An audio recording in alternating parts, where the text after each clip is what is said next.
इस बार यूपीएससी के फॉर्म में एक जानकारी और एक्स्ट्रा मांगी गई है जो कि है पेरेंटल इन्फॉर्मेशन, जो कि आपको ओटीआर में फिल करनी है, ओटीआर में आपको अपडेट करनी है।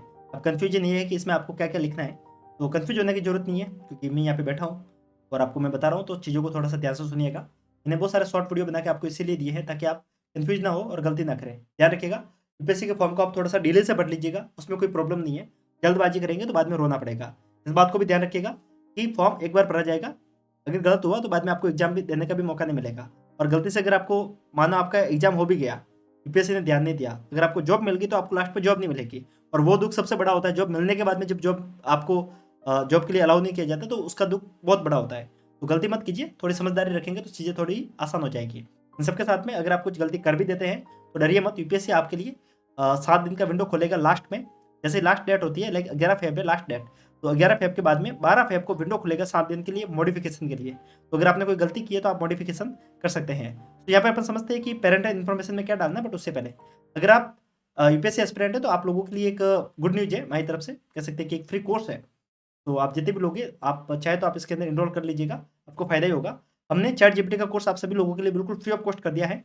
ये इसके लिए क्या है, क्योंकि मैं भी देख रहा हूँ काफ़ी लोग ऐसे हैं जो टैग को बिल्कुल ही नहीं समझ रहे हैं और उनको फिर बाद में दिक्कत आती है, कुछ भी छोटी छोटी इन्फॉर्मेशन होती है वो किसी और से पूछते हैं। इससे बढ़िया ये कोर्स आप सभी लोगों के लिए है, यहाँ पर हम ये सीखेंगे कि अगर आप एक यूपीएससी एस्पिरेंट है तो आप यूपीएससी की तैयारी में चैट जीपीटी को कैसे यूज कर सकते हैं, लाइक नोट्स कैसे बनाने हैं, आंसर राइटिंग कैसे करनी है, आंसर चेक कैसे करवाने हैं, पीवाईक्यू एनालिसिस कैसे करना है, मॉक टेस्ट कैसे बनाने हैं, ये सब कुछ इस कोर्स पे हमने बिल्कुल फ्री ऑफ कॉस्ट कवर किया है। डिस्क्रिप्शन में आपको लिंक मिलेगी, जाके एप्लीकेशन इंस्टॉल कीजिए। एप्लीकेशन पे आपको ये कोर्स देखने को मिलेगा। आपको वहाँ पे 1 रुपये का टोकन अमाउंट देना पड़ेगा जब आप रजिस्टर करोगे उस समय। वो ये जानकारी इसलिए बता रहा हूँ क्योंकि काफ़ी लोग सवाल कर रहे हैं कि रजिस्ट्रेशन के टाइम पे 1 रुपया मांगा जा रहा है। तो 1 रुपया रजिस्ट्रेशन चार्ज है, तो वो आप देखिए, आप इस कोर्स के साथ में डायरेक्टली इनरोल हो जाइएगा। ठीक है, बदले में आपको एक काम करना है, ये कोर्स फ्री ऑफ कॉस्ट तो नहीं है। इसके अंदर जो चार्ज है वो बस इतना सा है कि आपको प्ले स्टोर पे आके रिव्यू लिखना है और इस वीडियो को, ये जो कोर्स है इसको और बच्चों के साथ में शेयर कीजिएगा। ठीक है, वीडियो के मुद्दे के ऊपर फिर से आते हैं। पेरेंटल इन्फॉर्मेशन को लेकर अपन जानकारी देख रहे थे। तो सबसे पहले आपको आपके फादर का नाम यहाँ पे डालना है, जो आपको ये पूछी जा रही है इन्फॉर्मेशन इसमें। सेकंड थिंग, नेशनलिटी सीधी सी बात है इंडियन होगी।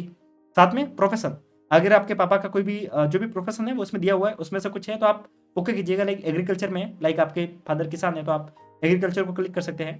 अगर आपके फादर खुद की इंडस्ट्री है तो उसको आप लिख सकते हैं, बिजनेस है तो वो लिख सकते हैं, सेल्फ एम्प्लॉयड है तो वो लिख सकते हैं। तो मैक्सिमम लोगों का ये हो सकता है, लाइक कोई भी सर्विस में नहीं है तो आप सेल्फ एम्प्लॉयड पे आप क्लिक कर सकते हैं। गवर्नमेंट सर्विस या फिर पब्लिक सेक्टर में है तो आप उसको लिख सकते हैं, सिविल सर्विस में है तो उसको लिख सकते हैं, teaching, medicine, engineer, scientist, lawyer, accountant, management, house wife आपकी मतलब मम्मी के लिए होगा। जैसे यूपीएससी की यहाँ पे एक सोच देखी जा रही है कि पैट्रियार्की है, हाउस वाइफ की जगह यहाँ पे हाउस हस्बैंड भी तो लिखा जा सकता है, बट अभी तक हमारी सोसाइटी ने भी एक्सेप्ट नहीं किया, तो यूपीएससी ने भी नहीं किया। ठीक है, या फिर आपके फादर रिटायर्ड है तो आप उसको लिख सकते हैं, या फिर आपके फादर की डेथ हो चुकी है तो आप उसको भी यहाँ पे मेंशन कर सकते हैं। ठीक है, अब आपको यहाँ पे लिखना है कि आपके फादर का जो रेजिडेंस है वो परमानेंट है या फिर क्रॉसपोंडेंस में है, यानी कि अगर आप बार बार चेंज करते रहते हैं तो आप उसको लिख सकते हैं, और अगर परमानेंट एड्रेस है तो आप परमानेंट के ऊपर आप क्लिक कर सकते हैं। ठीक है, अब आपको ये जानकारी लिखती, अब इसके बाद में आपको आपके हाउस नंबर लिखना है, या फिर अगर आपका हाउस नंबर नहीं है तो आप अपार्टमेंट या फिर बिल्डिंग, स्ट्रीट, विलेज, इनमें से कुछ भी जानकारी लिख सकते हैं। जैसे गली का नाम तो सबका हो गई, जिस कॉलोनी में रहते हैं उसका नाम तो हो गई, आप उसको मेंशन कर सकते हैं। नियरेस्ट पोस्ट ऑफिस है उसको आप मेंशन कीजिएगा, जिस सिटी में आप रहते हैं उसको आप लिखिएगा, मतलब आपके फादर जिसमें रहते हैं उसमें। ठीक है, स्टेट जो है वो आप लिखेंगे, डिस्ट्रिक्ट है वो लिखेंगे, पिन कोड है वो लिखेंगे। ठीक है, ये तो कोई बड़ा केस नहीं है। अब अगर आपके फादर एक गवर्नमेंट सर्वेंट है तो आपको क्या लिखना है, आपके फादर गवर्नमेंट जॉब में जिस पोस्ट पे है उसमें, लाइक अगर आपके फादर पुलिस डिपार्टमेंट में है तो पुलिस डिपार्टमेंट में भी तो किस पोस्ट पे है, वो इंस्पेक्टर की पोस्ट पे है, सब इंस्पेक्टर की पोस्ट पे किस पे है वो आप यहाँ पे लिखेंगे। और अगर आपके फादर रिटायर हो चुके हैं तो आपको यहाँ पे क्या लिखना है कि वो रिटायर होने से पहले लास्ट किस पोस्ट पे थे उसका आपको यहाँ पे नाम लिखना है। लास्ट में आपके फादर की आपको एनुअल इनकम यहाँ पे मेंशन करनी है। एनुअल इनकम जो है वो आप जो है ओरिजिनल है वही लिखिएगा, झूठ मूठ का नाटक मत कीजिएगा। पूजा खेड़कर केस के बाद में यूपीएससी बहुत सीरियस है, छोटी सी गलती डायरेक्ट केस करेगा यूपीएससी आपके खिलाफ। डॉक्यूमेंट्स के साथ में कोई भी झोल कीजिएगा मत, गलती करने से बचिएगा। एंड अगर आपके फादर आपके बीच में नहीं है तो आप यहाँ पे 0 लिख सकते हैं, लाइक अगर फादर की डेथ हो चुकी है तो। ठीक है, साथ में अब आपको यहाँ पे एक जानकारी, इसको आप थोड़ा सा ध्यान रखिएगा, आप आपके पापा को ढंग से पूछ लीजिएगा अगर आपको पता नहीं है तो। लाइक बहुत सारे लोगों का ऐसा है कि पेरेंट्स पहले किसी और राज्य में रहते थे, बाद में किसी और राज्य में बिजनेस का कॉन्सेप्ट हुआ और वो वहीं पे परमानेंट रेजिडेंट बन चुके हैं। तब आपको पता नहीं, क्योंकि आपका जन्म वहीं पे हुआ तो आपको पता ही नहीं कि आप ओरिजिनली आप कहाँ से बिलोंग कर रहे थे। तो ध्यान रखिएगा, अगर आपके फादर कहीं किसी और जगह से थे, किसी और स्टेट से थे, तो उस स्टेट का आपको यहाँ पे नाम लिखना है। और अगर आपके फादर किसी और डिस्ट्रिक्ट से थे, अगर उन्होंने सिर्फ स्टेट चेंज न करके उन्होंने सिर्फ डिस्ट्रिक्ट चेंज किया, तो आप यहाँ पे डिस्ट्रिक्ट का नाम लिख सकते हैं कि ओरिजिनली वो किस डिस्ट्रिक्ट से बिलोंग कर रहे थे। और अगर आपको ऐसा लग रहा है कि कुछ भी चेंज नहीं किया है, जिस स्टेट से आप हो उसी स्टेट से थे, उस स्टेट का नाम, जिस डिस्ट्रिक्ट से थे उसी डिस्ट्रिक्ट में हो तो उस डिस्ट्रिक्ट का नाम आपको यहाँ पे मेंशन करना है। फिर आपको ये कॉलम बनने के बाद यहाँ पे सेव कर लीजिएगा। फिर आप मदर वाला इन्फॉर्मेशन में आइएगा। यहाँ पे आपको सबसे पहले आपका माता का नाम लिखना है, फिर आपको नेशनलिटी सीधी सी बात है इंडियन लिखनी है, फिर आपका जो प्रोफेशन है वो आपको, अगर आप गवर्नमेंट किसी जॉब में है तो आप जॉब में लिखिएगा, अदरवाइज आप हाउस वाइफ पे क्लिक कर सकते हैं। अब आपके मदर और फादर का एड्रेस एक ही होगा, अगर सीधी सी बात है, अगर कुछ ऐसा केस नहीं है लाइक कि आपके मदर और फादर अलग अलग रहते हैं तो ऐसा केस नहीं होगा। अगर ऐसा केस है तो फिर आप यहाँ पे अलग जानकारी लिख सकते हैं, अदरवाइज यहाँ पे आप फादर एड्रेस पर क्लिक करेंगे, जो एड्रेस आपने आपका फादर का भरा है वो यहाँ पे डायरेक्टली कॉपी पेस्ट हो जाएगा। साथ में यहाँ पर आपको, अगर आपके मदर किसी पोस्ट पे थे, मतलब गवर्नमेंट जॉब में है या फिर किसी भी सर्विस में है, तो जिस पोस्ट पे है पोस्ट का नाम लिखना है। और अगर वो रिटायर हो चुके हैं तो लास्ट जिस पोस्ट पे थे उसका नाम लिखना है। एनुअल इनकम जो है वो आपको लिखनी है। अगर आपकी मदर हाउस वाइफ है तो आप यहाँ पे 0 लिख लीजिएगा, ठीक है। साथ में आपके मदर के लिए भी सेम वही बात कि लास्ट वो, मतलब पहले वो किसी और स्टेट से थे या नहीं थे, लाइक हो सकता है कि आपके फादर की, मतलब आपकी मम्मी की शादी के बाद में आपका जो ननियाल है वो किसी और जगह पे हो, किसी और स्टेट में हो, तो सीधी सी बात है आपकी मम्मी तो किसी और जगह पे आई है तो आप उसको मेंशन कर सकते हैं। और ओरिजिनली वो किस डिस्ट्रिक्ट से बिलोंग करती थी वो भी आप यहाँ पे मेंशन कर लीजिएगा।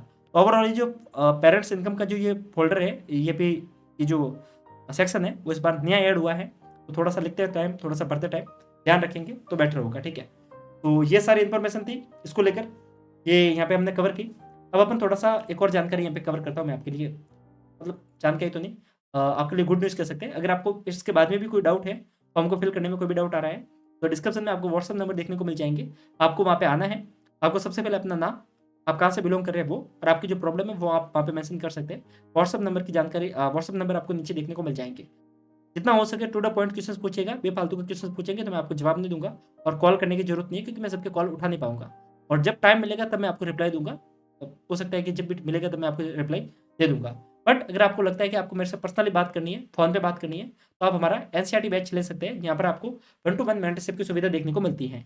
आप पर्सनली मेरे साथ में बातचीत कर सकते हैं। इस कोर्स की जो फीस है वो 599 रुपीज़ है, बट अभी रिपब्लिक डे की सेल के ऊपर इसका प्राइस भी हमने कम कर दिया है। ये पूरा कोर्स आपको 499 यानी कि 500 रुपये में देखने को मिल जाएगा। यहाँ पर आपको 1-to-1 मेंटरशिप की सुविधा देखने को मिलती है, यहाँ पर आपको एनसीईआरटी की क्लासेस देखने को मिलती है, यहाँ पर आपको डेली बेसिस पे टारगेट देखने को मिलते हैं। यहाँ पर आपको जो एनसीईआरटी का टारगेट है वो 90 दिन के अंदर हम पूरे कर रहे हैं, तो यहाँ पर आपको रोजाना का एक एनसीईआरटी का टारगेट देखने को मिलेगा। एनसीईआरटी का टेस्ट, एनसीईआरटी का नोट्स, ये सब कुछ यहाँ पे देखने को मिलेगा। ये बैच आपको हिंदी और इंग्लिश मीडियम दोनों में देखने को मिलेगा। तो अगर आप इंटरेस्टेड है तो आप इसको एक बार के लिए खरीद सकते हैं। सारी जानकारी डिस्क्रिप्शन में देखने को मिल जाएगी। साथ में जो हमारा ChatGPT कोर्स था उसकी जानकारी मैंने आपको पहले ही बता दी है, ज्वाइन कीजिएगा। जितने भी लोग ज्वाइन किए हैं उन सबको एक अच्छा प्रॉफिट ही देखने को मिला है। इसकी जानकारी आपको प्ले स्टोर पे देखने को मिल जाएगी, तो जाइए और विजिट कीजिए। ये वीडियो कैसा लगा कमेंट करके बताइए, और भी कोई डाउट है तो आप कमेंट कीजिएगा, उसको लेकर उसको रिगार्डिंग आप वीडियो बना के दे देंगे। और गलती मत कीजिएगा, मैंने अभी 2 वीडियो और बनाए हैं जिसके लिए मैंने आपको एक तो कास्ट सर्टिफिकेट को लेकर जो भी इन्फॉर्मेशन है वो शेयर कर दी है, साथ में डॉक्यूमेंट कौन कौन से अपलोड करने हैं उसको लेकर जानकारी दे दी है, और फोटो को कैसे अपलोड करना है उसको लेकर भी जानकारी दे दी है।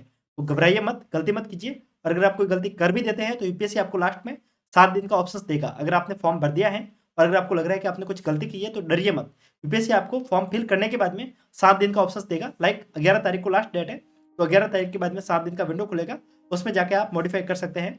और अगर आप उसमें भी वेट करने की जरूरत नहीं है, अगर आपको लग रहा है कि आपने ज़्यादा गलतियां कर दी है तो आप सीधा सा काम कीजिए, आप एक नया फॉर्म डाल दीजिए। यूपीएससी का रूल है, अगर आप फॉर्म आपने भरा है और अगर आपने न्यू फॉर्म डाल दिया तो पुराना फॉर्म ऑटोमेटिकली रिजेक्ट हो जाएगा, न्यू फॉर्म को यूपीएससी वैलिड मानेगा, तो आप नया फॉर्म डाल सकते हैं। फिर भी अगर आपको कोई भी डाउट है तो आप नीचे नंबर देखने को मिल जाएंगे मेरे, आप डायरेक्टली आके बात कर सकते हैं। तो मिलते हैं ऐसे वीडियो के साथ में, तब तक के लिए नमस्कार, जय हिंद।